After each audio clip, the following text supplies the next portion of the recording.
가사인력시장 온라인 공개 강좌 6강을 시작합니다.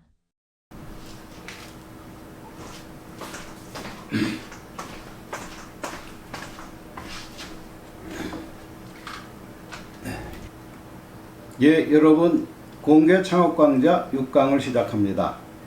5강에서 매칭 포인트 요령이라는 것으로 5가지에 대해서 말씀드렸습니다. 6강에서는 실질적으로 매칭의 확률을 높이는 4가지 방법에 대해서 한번 말씀드립니다. 자, 6번째 얘기인데요.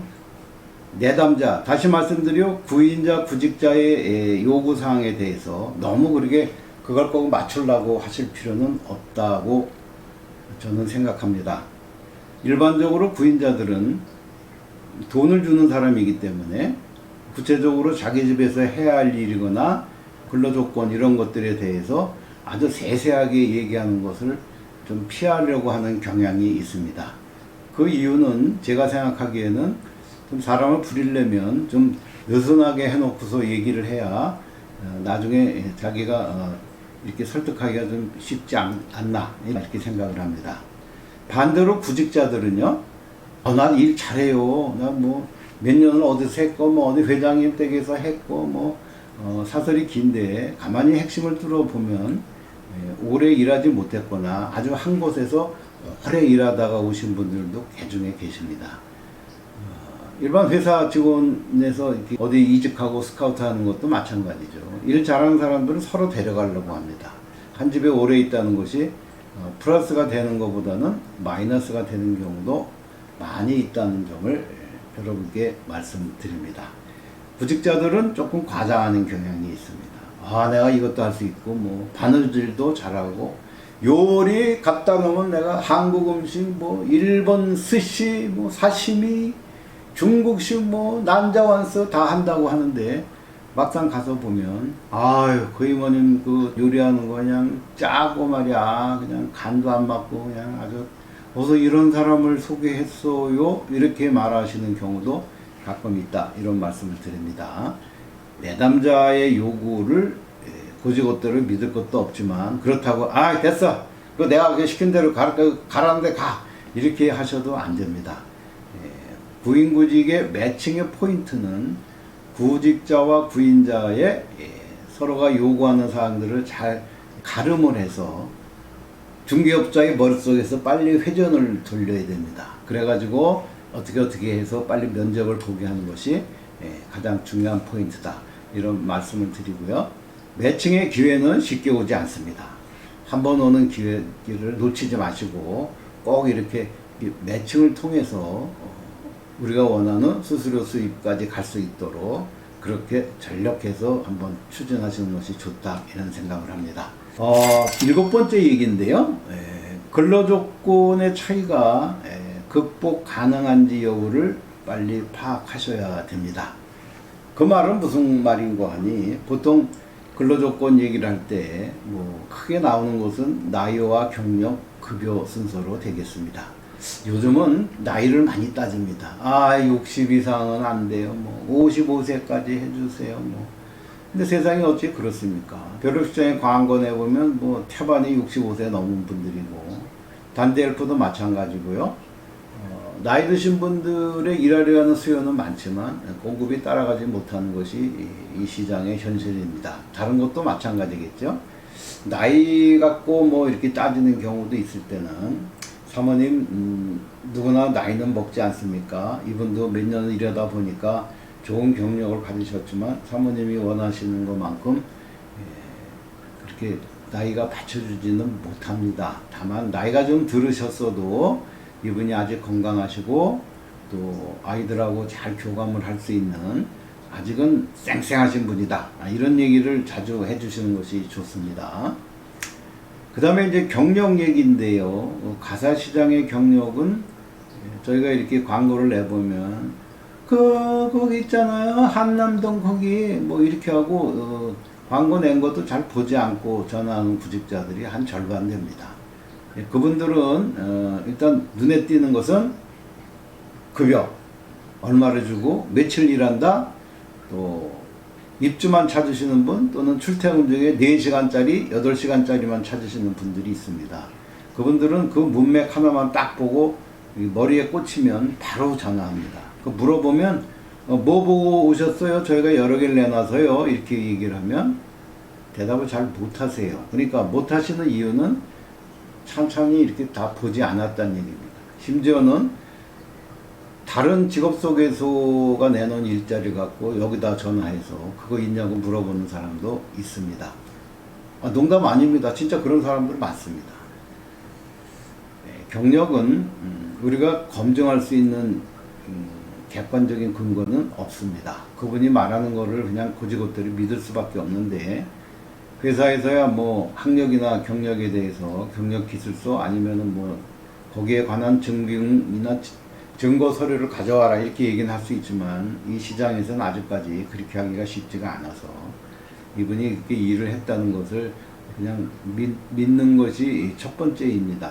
다만 구인자 중에는 이런 분도 계시죠. 전집에서 무슨 일을 이렇게 했다고 하면은 그러면 연락처를 나한테 줄 수 있느냐 본인이 직접 한번 확인해 보시겠다는 얘기 테지요.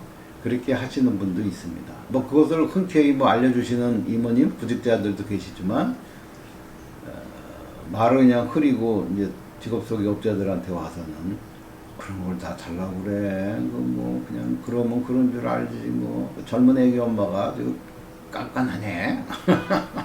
그렇게 말하시는 분도 개 중에 있습니다.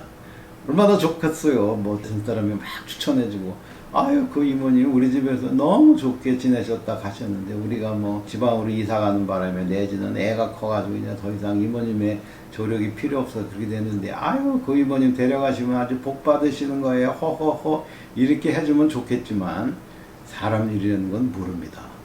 아 그 사람 뭐 이렇게 나올 수도 있기 때문에 좀 꺼리는 것이 아닌가 하는 생각은 하지만 그래도 그 경력 체크를 레퍼런스까지 체크하면 더 좋겠지만 쉽지 않다 이제 그런 말씀을 드리고요. 그 다음에 이제 주로 다투는 것이 이제 급여입니다. 5만 원, 10만 원 갖고도 뭐 여기 간다고 그랬다 일로 도망가 버리고 예전에 이제 중국 이모분들이 이제 그런 적이 좀 많았지요.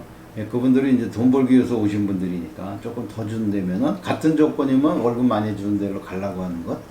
그것은 아마 인지상정이니까 그걸 좋다 나쁘다 이렇게 말씀드리기는 좀 어렵습니다. 다만 급여 부분에 대해서 부인자들은 가끔 깜짝깜짝 놀래기도 합니다. 내가 2, 3년 전에 사람 썼을 때는 그러지 않았는데 그렇게 많이 올랐어요. 그렇게 하시는 분도 있을 수 있고 또 구직자들 입장에서는 아유 딴 데는 주 5일에 400, 450 한다는데 이러면서 투덜투덜 비슷하게 하시는 분도 있습니다. 저는 그런 분들한테는 한두 번 달래보다가 안 될 것 같으면 그럼 그리 가세요. 그렇게 얘기합니다. 그리고 하루 이틀 지나면 또 전화 옵니다. 그때 그 일자리 어떻게 됐나요? 이미 나가고 없습니다. 급여 부분은 좀 조정할 수 있는 여력은 있다. 근데 그 힘을 누가 갖느냐가 중요합니다. 직업 소개업자가 사모님한테도 딜을 할 수 있고 이모한테도 딜을 할 수 있으면 가장 베스트입니다. 직업 소개서를 믿는 것은 요 부동산 중개업자가 하는 거하고 비슷합니다. 반전세 같은 경우에 보증금 얼마에 월세 얼마 이렇게 하지 않습니까? 근데 그거를 조금씩 이렇게 좀 높이고 낮추고 그런 이제 구매자들의 욕구에 맞게끔 그렇게 조정할 수 있는 사람이 부동산 계약도 잘 체결한다고 많이들 알려져 있는데 이 시장에 고스란히 대입해서 그게 꼭 맞는다고 볼 수는 없지만 너무 사모님의 요구에 네네네네 사모님 네네네 알겠습니다 그렇게 하시는 분들도 많으신데 그것은 이제 일자리를 주시고 그래서 직업소개서 입장에서는 구직자를 갖다 붙여서 양쪽에서 수수료를 먹을 수 있다 그래서 고마우신 분이다 그런 생각은 저도 하지만 구인자의 말이 다 맞는 것도 아닙니다. 그 정도 이렇게 걸러낼 수 있는 능력을 갖추는 것이 좋다. 이제 그런 말씀을 드리고요. 7번째 얘기, 근로조건의 차이 지금 쭉 말씀드리고 있습니다.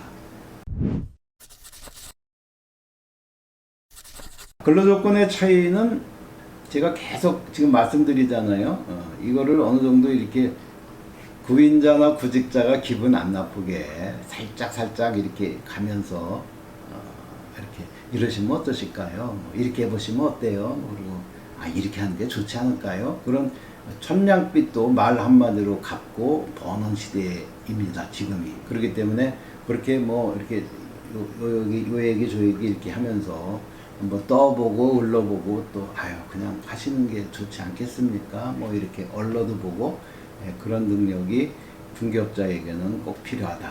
그런 말씀을 드립니다. 그래서 자연스럽게 8번째 이야기입니다. 매칭은 바로 중개 알선업자의 능력의 지표입니다. 매칭을 잘하는 사람들을 보면은요, 음식으로 말하면 재료죠. 구인자, 구직자 이렇게 재료를 딱 갖다 줬습니다. 그러면 이걸 매칭을 해서 딱딱딱딱딱딱 그렇게 하고 뭐 묻히고 막 그래야 되는데, 그걸 만약에 블랙박스로 본다면 일정 부분은 좀 타고나야 된다고 저도 인정을 합니다. 말 참 기가 막히게 잘하는 사람들이 있습니다. 아주 그 기분 안 나쁘게 들으면 아주 그냥 무슨 좋은 음악 듣듯이 그냥 뒤에서 살살 넘어갑니다. 네네. 그러면 실장님이 알아서 해주세요. 이런 소리까지 나오는 사람들은 아주 일하는데 애로사항이 별로 없는 것처럼 보입니다. 뭐 속은 모르지만 그런 경우가 있고요. 이제 무뚝뚝한 사람들이 있습니다. 중개업자도. 그게 조금 이제 성격상 그럴 수도 있는데, 싫어요? 싫으면 그만둬요. 내가 이거 아니면 밥 못 먹고 사나? 그거 아닙니다. 그렇게 하시면 안 되고, 싫은 소리 속에서 막 그냥 이만큼이 올라오더라도 좀 이렇게 부드럽게, 왜 그랬어요? 이모님, 이만한 자리 없는데, 딴 데 가봐요. 딴 데 가면은 말은 그렇게 하지. 막상 가보면 일이 막 이만큼씩 있어. 여기 그래도 일이 쉽잖아. 중국말로 허라잖아. 허래. 그러니까 좀 시험시험 이렇게 할 수도 있고, 지금 세상이 꼭 돈을 많이 벌어야 맛이야. 돈 벌어갖고 뭐 하시려고. 아저씨랑 어디 놀러 가시게? 아파트 사시게? 그렇게 좀 우스갯소리도 해가면서 그렇게 얼러치고 매치고 하는 것이 굉장히 중요하다. 그 말입니다. 부동산 중개업자 얘기 아까 했습니다. 그분들이 하는 거를 잘 보시기 바랍니다. 다른 직업소개서가 하는 것도 가서 기회가 되면 보시는 것도 중요하지만 생활 속에 많이 있는 것이 중개업소들 아닙니까? 중개업소도 공인중개사 대표로 해서 본인 명의로 사업장 내고 있는 사람도 있지만 그 밑에서 일하는 보조하는 중개사도 있고 중개사가 아닌 분도 있고 여러 분들이 있는데 긍정 붙이고 또 그리고 이걸 어떻게 할까 그래서 그런 순간적으로 머리가 돌아가는 순발력이 있고 또 어떤 면에서는 구인자 구직자를 이렇게 휘어잡을 수 있는 그런 능력까지 가는 것이 굉장히 중요한 포인트가 아닌가 그런 생각을 합니다. 자, 이제 마지막 9번째 얘기하겠습니다. 정직하고 성실하게 상담하셔야 됩니다. 이거 다 아는 얘기지 그걸 그런 걸 얘기하시는데 실무를 해보시면 그렇게 안 될 확률이 많습니다. 일단 매칭이 되고 사람들이 면접 보고 한번 써볼까 해볼까 이런 경우가 되면 중개업자는 가슴이 콩당콩당 해줍니다. 야, 이제 한 건 하나보다 이렇게 생각할 수가 있는데 그렇기 때문에 바로 튀어나오는 게 뭐냐면 과장되고 거짓된 얘기 아니면 제대로 파악이 안 된 정보들을 주는 경우도 가끔 있습니다. 이 집은요 주 5일에 빨간 날은 다 쉰대요. 그렇게 해놓고 막상 가보면 아닌 경우도 많이 있습니다. 중개업자가 냉철한 머리하고 그리고 이렇게 가슴을 갖고 할 때는 좋지만 또 이렇게 사람을 포근하게 감싸고 공감 능력이 있고 이렇게 할 수 있는 사람이 돼야 된다고 얘기를 합니다. 정직하고 성실하게 하는 것이 쟤는 꽉 맥혀가지고 하는 거 보니까 매칭은커녕 수수료 날 셌다 야 날 셌어 그렇게 말할 수도 있지만 제가 보니까는 그런 것 같지는 않습니다. 단기적으로 그 사람이 조금 못 갈 수도 있고 그렇지만 결과적으로 거짓과 과장은 언제 어디선가 반드시 탄로가 나기 마련입니다. 정직하고 성실하게 상담을 하다 보면 그 사람들의 신뢰가 따라옵니다. 일단 상담할 때의 라포 그런 얘기도 있지만 보다 더 중요한 것은 저 사람을 믿는다. 상담을 의뢰하는 사람들이 저 사람 말은 그래도 내가 들어볼 필요가 있고 꼭 내가 들어야지만 나한테 이득이 된다. 이렇게 생각을 하시면 중개업자가 뭐라고 얘기를 하면 반드시 듣고 그래요. 그럼 뭐 제가 또 뭐 알아야 되는 거 있나요? 이렇게 하시는 분들도 많이 있습니다. 예.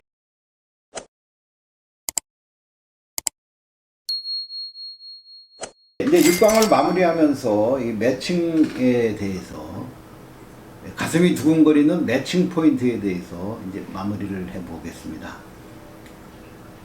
이 매칭을 잘하고 못하고는 어디 가서 뭐 이렇게 뭐 누구 유튜브를 듣고 뭐 책을 본다고 해서 되는 건 아닌 것 같습니다. 왕도는 없습니다. 구인자들이 중요하게 보는 포인트가 있습니다. 제가 직거래 사이트 몇 개 말씀드렸잖아요. 거기 가서 직접 한번 이렇게 보십시오. 그럼 뭐 굳이 로그인 안 해도 거기 나오는 것들이 있으니까 보시면 아주 세세하게 잘 적어놨습니다. 그것을 다 맞추는 구직자 찾는 것은 굉장히 어렵습니다. 그리고 그분들도 그런 걸 다 알고 있어요. 하지만 그렇게 써놓는 것은 혹시 그래도 자기가 찾는 사람이 있을까봐 내지는 그래도 내가 이렇게 한 서너 개 중점 포인트를 얘기했는데 한 2개 정도만 맞추시면 웬만하면 그냥 같이 일해야지 이렇게 생각하시는 게 본심이라고 보시는 게 맞습니다. 또 직거래 사이트에 구직자들이 써놓은 게 있습니다. 아이를 뭐 내 손자처럼 뭐 이렇게 하고 뭐 중국 음식은 어디까지 하고 뭐 하고 이렇게 쭉 내놨는데 그분이 진짜로 원하는 것은 월급이 많은데 집에서 가까운데 그리고 하는 일이 좀 적은데 그런 사람인 이상 가지고 있는 그런 속성이 있습니다. 제일 좋죠. 일 조금 하고 월급 많이 받으면 제일 좋은데 그런 일 찾기가 그렇게 쉬운 일이 아니고요. 이 시장도 수요와 공급이 서로 교차되는 시점이기 때문에 월급을 많이 준다는 것은 그만큼 고통과 인내를 필요로 하는 일을 시킵니다. 조금 월급이 떨어진 데는 그거보단 강도가 좀 낮겠죠. 그리고 이제 마지막 얘기인데 구직자들이 이렇게 전화가 올 때 나한테 지금 맞지 않는 구직자라고 해서 버리려고 하면 안 됩니다. 꼭 그분들 전화번호 꼭 챙겨놓고 인적사항 같은 것도 필요하시면 핸드폰으로 해놓으시든가 아니면 별도의 노트를 하나 만들어서 아니면 PC에다 집어넣어서 이렇게 갖고 있다 보면 언젠가는 그분도 내가 이렇게 직접 찾는 날이 옵니다. 그건 제 경험이니까 그건 유념하시고 그런 얘기들 잘 이렇게 새겨 들으시면 좋겠습니다. 이상으로 5강과 6강 매칭 포인트와 면접에 대한 얘기들을 마치겠습니다. 다음번 7강과 8강은 7강에서는 매칭 이후에 벌어지는 수수료 이야기를 좀 생생하게 해보고요.